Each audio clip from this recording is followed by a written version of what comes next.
우리가 예수님의 제자로서 예수님의 길을 잘 따라가기 위해서 정말 필요한 게 뭘까? 그건 오늘 마태복음 16장에 베드로의 자충우돌하는 이야기를 통해서 교훈을 얻었으면 좋겠습니다. 오늘 본문은 예수님께서 갈릴리 바다를 건너서 빌립보 가이사라 지방에 도착해서 제자들에게 던지는 물음을 통해서 시작이 됩니다.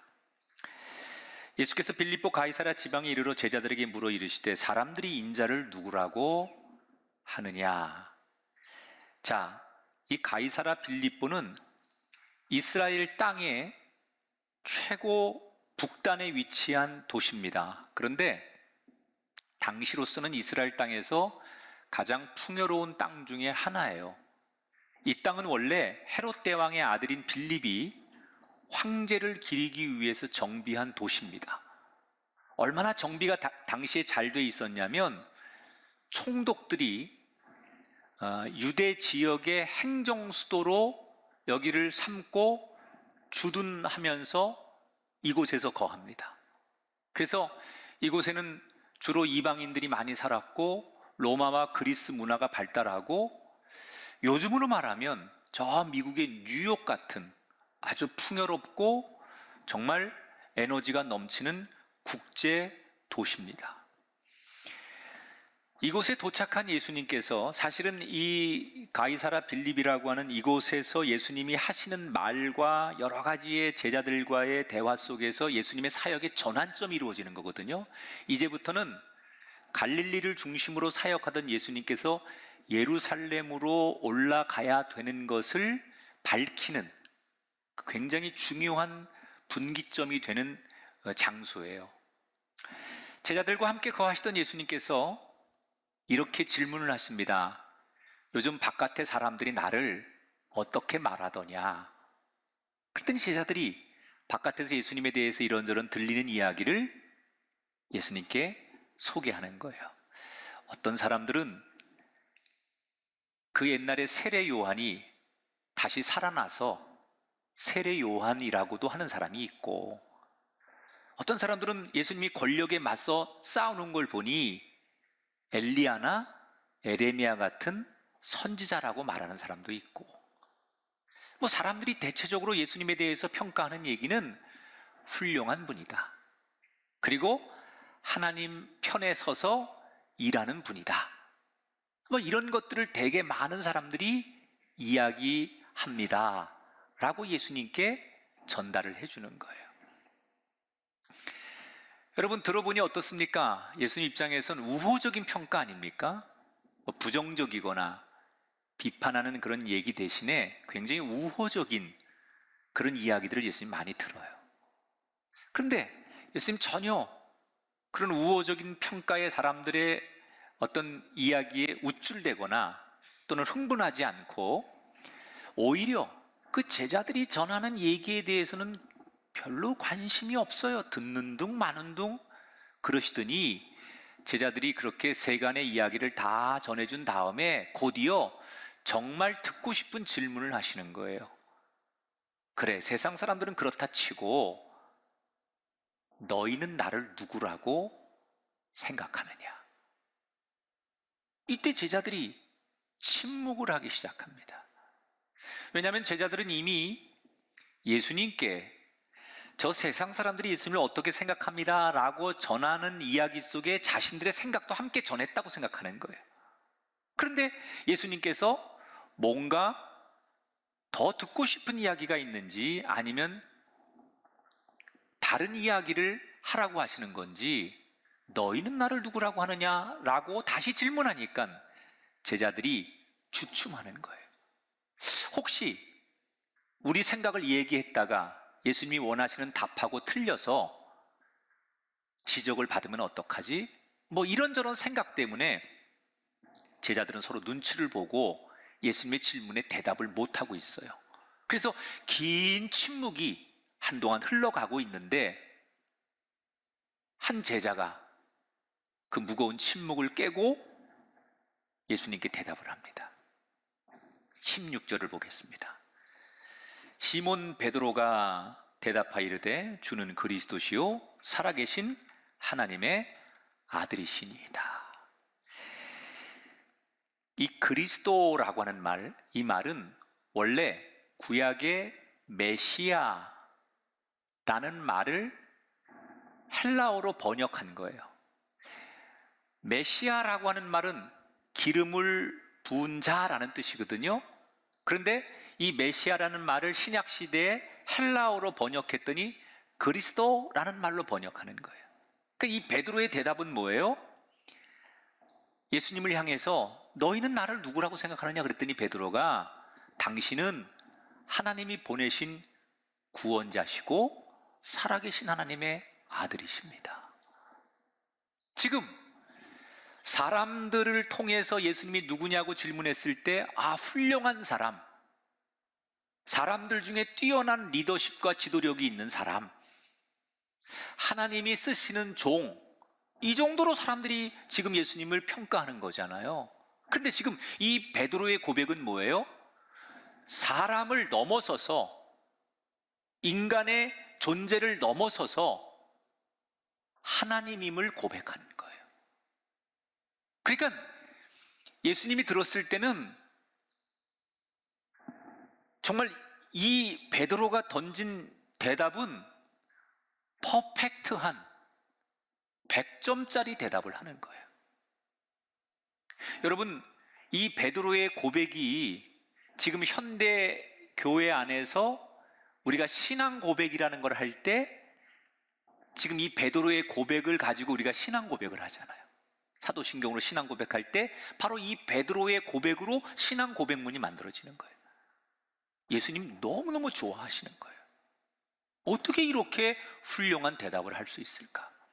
그래서 베드로를 칭찬하시고 엄청난 복을 약속하세요. 내가 너의 그 베드로라고 하는 이 이름의 별명, 베드로가 별명이죠, 별명. 원래 시몬이라는 이름이 있었는데 베드로는 약간 별명 같은 거예요. 반석이라는 뜻이거든요. 내가 너의 그 신앙의 고백 위에다가 앞으로 교회를 세울 것이고 너를 내가 훌륭한 지도자로 사용할 것이다. 이렇게 약속과 축복을 예수님께서 하세요. 그런데 이때 베드로는 예수님이 자기에게 축복하는 이 내용이 뭔지를 잘 몰라요. 자기가 지금 축복을 받고 있지만 내가 너의 반석 위에 교회를 세우고 너를 지도자로 삼겠다라고 하는 이 예수님의 축복을 듣고도 이게 얼마나 대단하고 어떤 일이 일어날 건지에 대해서 베드로는 잘 몰라요. 그냥 좋은 얘기 해주시나 보다. 그래서 그냥 기분이 좋을 뿐이에요. 많은 신학자들이 베드로가 훗날 초대교회의 중요한 지도자가 되고 기독교 역사에 남는 인물이 되는데 결정적인 역할을 하는 게 예수님께 이 고백을 드린 것이 그의 인생을 바꿔놓게 되는 것이다, 이런 얘기를 합니다. 자, 그런데 저는 여기서 문득 이런 궁금증이 하나 생겨요. 자신의 인생을 완전히 뒤바꿔 놓을 만큼 엄청난 고백을 지금 베드로가 했다고 했는데 베드로는 예수님께 주는 그리스도시요 살아계신 하나님의 아들이십니다라는 이 고백에 진정한 의미와 뜻을 다 알고 고백한 걸까? 이게 어떤 의미고 어떤 영적인 가치가 있는지 베드로는 다 알고 이 말을 하는 걸까? 전 이 질문에 100% 아니라고 말합니다. 그 증거가 뭐냐면 예수님께서 이 베드로의 고백을 들으시고 뭐라 그러냐? 네가 지금 한 이 고백은 하나님이 알려주지 않으면 할 수 없는 고백인데 라고 놀라워하세요. 그리고 두 번째, 이 베드로가 자기가 한 이야기가 얼마나 대단한 얘기인지 모르고 지금 그냥 막 한 얘기라는 증거가 뭐냐면 이 이후에도, 이 고백을 한 이후에도 베드로는 계속해서 예수님을 오해해요. 어떻게 오해하느냐? 예수님 구원자이신데 그 구원자는 정치적 메시아, 로마로부터 우리 유대인들을 구원해 줄 구약의 모세가 애굽 땅에서 바로 왕에게 민족을 구원해 낸 것 같은 그런 역할을 해줄 수 있는 정치적 구원자로 계속 오해를 합니다. 그러니까 말로는 주는 그리스도시요 살아계신 하나님의 아들이십니다 라고 말했지만 이 말의 의미가 뭔지 모르고 그냥 뭣도 모르고 그냥 하는 거예요. 그냥 좋게 좋은 말을 막 하다 보니 예수님께 칭찬을 받은 거예요. 그럼 예수님은 베드로가 이 말의 의미를 다 모르고 그냥 막 하는 얘기인데 그걸 몰랐을까? 다 아세요.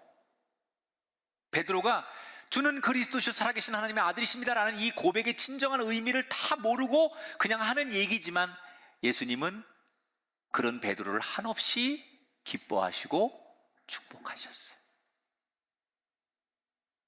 저는 여기서 예수님의 마음을 읽어보는 거예요.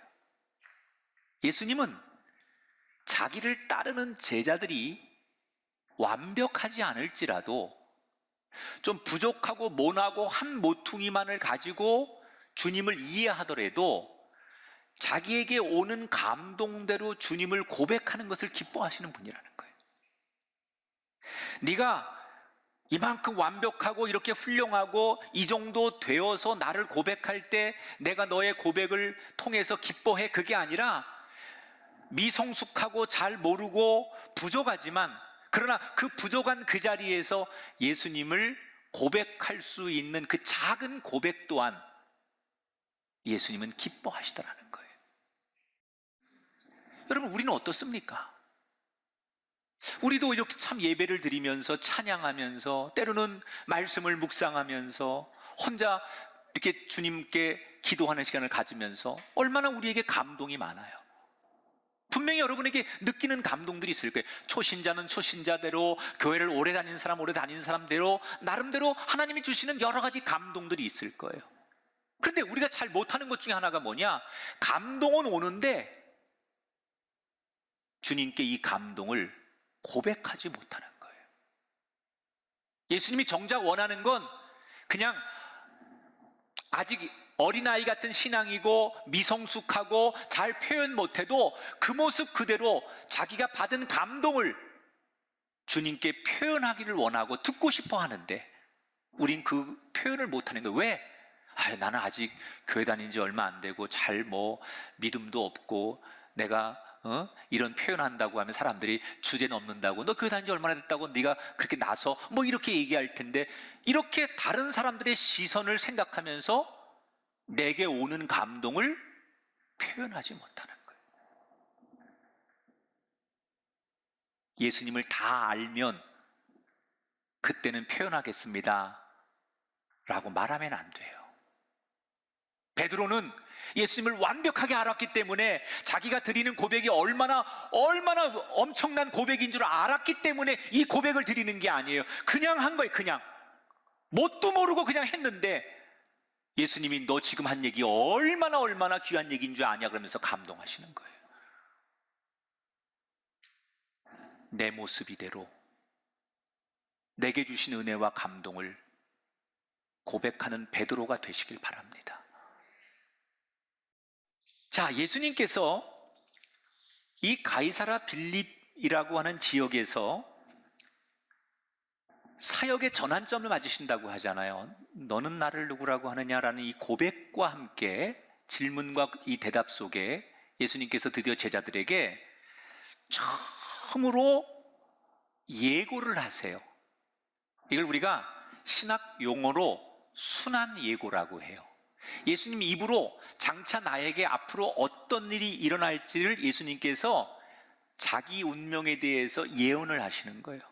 복음서에 예수님이 순환을 받으시고 고난당하시는 예언을 총 3번 하는데 그 첫 번째 순환 예고가 오늘 마태복음 16장에 나오는 거예요. 뭘 예수님께서 예고를 하느냐?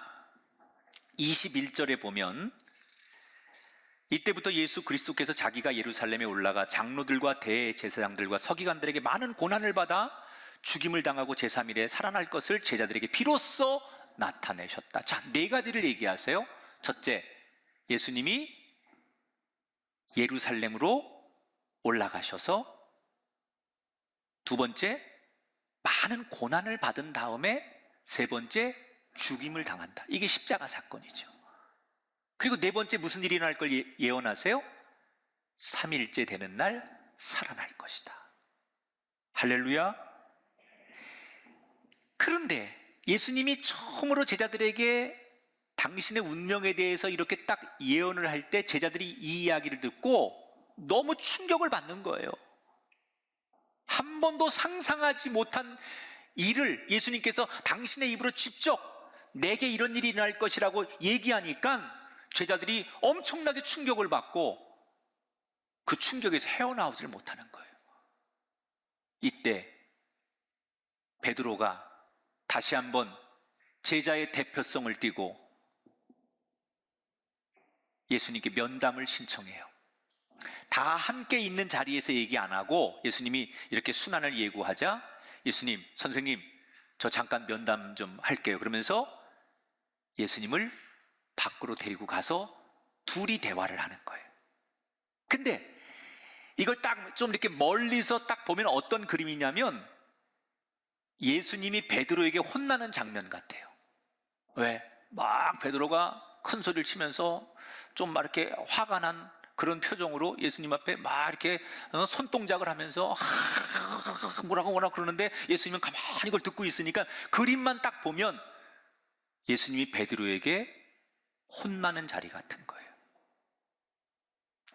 자, 무슨 얘기를 한지 한번 들어볼까요? 베드로가 이렇게 얘기하는 거예요. 선생님, 지금 미쳤습니까? 아니, 우리의 구원자가 되실 분이 지금 무슨 소리 하시는 겁니까? 죽는다니요. 죽기는 누가 왜 죽습니까? 아니, 그런 일이 일어나지도 않겠지만 그런 일이 일어나면 우리가 목숨 바쳐서 선생님을 지킬 테니 원래 목적한 대로 사역만 열심히 하십시오. 요즘 바리새인들이나 서기관들과 논쟁하고 정치적으로 압력을 받느라고 마음이 약해지셔서 괜히 이렇게 쓸데없는 생각하시나 본데 마음 강하게 하시고 우리가 다 주변에서 알아서 할 테니 선생님은 원래 세운 목표대로 가시면 됩니다. 그러면서 예수님을 훈계하는 거예요. 자, 우리의 사고로 보면 좀 건방진 태도이긴 하지만 이 베드로의 말 속에는 악의가 없어요. 정말 자기의 스승 선생님을 사랑하고 아껴서 하는 말이에요. 그러니까 베드로가 어떤 의미에서 예수님을 걱정해서 이렇게 열불을 내고 예수님을 설득하는지 다 알잖아요. 느껴지잖아요. 그런데 이 베드로의 진심을 알고 계신 예수님께서 뜻밖의 전례 없는 반응을 보이십니다. 23절에 사탄아, 내 뒤로 물러가라. 너는 나를 넘어지게 하는 자로다. 내가 하나님의 일을 생각하지도 아니하고 도리어 사람의 일을 생각하는도다. 여러분, 여기 섬찟한 용어가 하나 나와요. 베드로를 가리켜서 뭐라고요? 사탄아. 이 말은 사실은 베드로를 사탄이라고 지칭하는 건 아니고요. 이 베드로의 생각을 그렇게 해서 예수님의 사역을 가로막는 그런 생각 자체를 부어 넣어주는 악한 영, 이것에 대해서 예수님께서 책망하는 거지 베드로 자체에 대해서 사탄아 이렇게 말씀하는 건 아니에요. 그러나 베드로 입장에서는 어쨌든 간에 자기가 예수님께 이런 소리를 듣는 거잖아요. 베드로가 당황하는 거예요. 자기는 정말 예수님을 존경하고 사랑하고 걱정돼서 한 이야기인데 내가 뭘 잘못했다고 예수님께 사탄 소리까지 들어야 하는가?